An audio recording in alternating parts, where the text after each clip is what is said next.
नमस्कार मंडळी, स्वागत आहे तुमचं आज पुन्हा एकदा आपल्या एका नवीन व्हिडिओमध्ये। तर आज आपण बनवणार आहोत ही ओल्या काजूंची भाजी।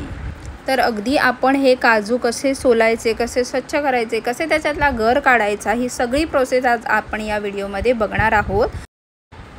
तर हे काजू ना असे दोन मधून कापायचे असतात, म्हणजे त्याचे असे दोन तुकडे करायचे असतात, वेगवेगळे दाणे करायचे असतात त्याचे।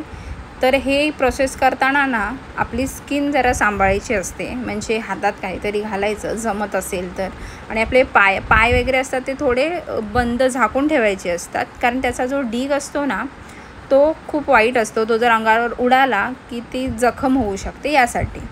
तर हे करत असतानाच आपण पाणीसुद्धा गरम करत ठेवलेलं आहे एका बाजूला, आणि असे गर कापून झाले की त्यामधून हे असे वेगळे करायचे।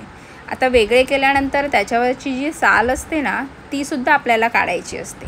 तर ही अशी काढल्या ती सहजासहजी त्याची साल निघत नाही, म्हणून ती आपल्याला हे गरम पाण्यामध्ये टाकून ठेवायचे असतात एक 5-10 मिनिटांसाठी। असे थोडे थोडे कापायचे, मग बाकीचे सुद्धा कापायचे, म्हणजे तेवढा वेळ ते पाण्यात राहतात। आता थोडा वेळ झाल्यानंतर त्याचे साल ना अगदी सहजपणे निघतात। हे अशा प्रकारे बघू शकता किती स्वच्छ गर झालेले आहेत आपले। एका वेळची भाजी आरामात होईल एवढे आपले गर झालेले आहेत साफ करून।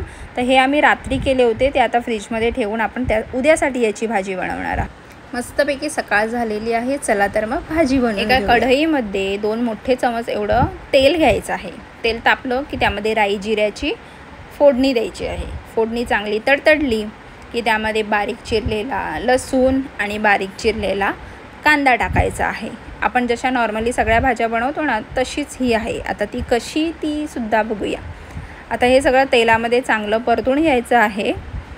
हा कांदा मोठाच राहिला, त्याला बारीक व्हायचं नव्हतं, असो।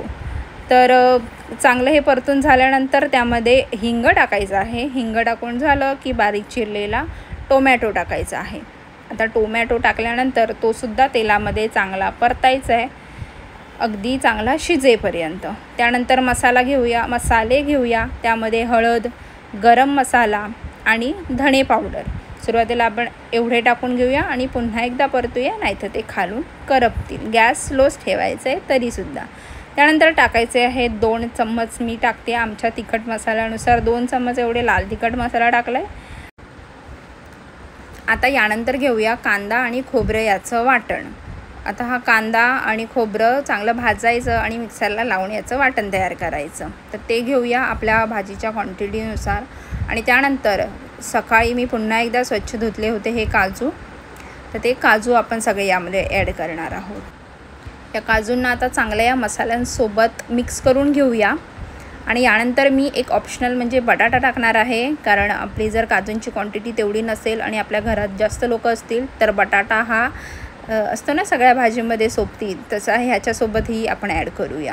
त्यानंतर चवीनुसार मीठ घेणार आहोत। मीठ टाकून झाल्यानंतर एकदा शेवटचं आपण हे आता ढवळून घेणार आहोत। खूप ढवळाढवळ झाली आहे आणि ऑलमोस्ट आपली जे सगळं साहित्य होतं करायचं एकत्र ते झालं आहे।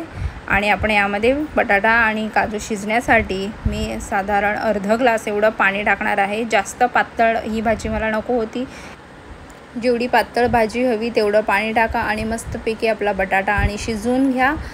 झाकण ठेवून शिजवलेलं आहे आणि मला एवढीच पातळ हवी होती म्हणून तेवढीच केली आहे। आता मी ही डब्याला घेऊन जाणार आहे। मंडळी, व्हिडिओ आवडली असेल ना तर नक्की सबस्क्राईब करा, तसेच इतरांसोबत शेअरसुद्धा करा, आणि व्हिडिओ पाहिल्याबद्दल तुमचे खरंच मनापासून धन्यवाद।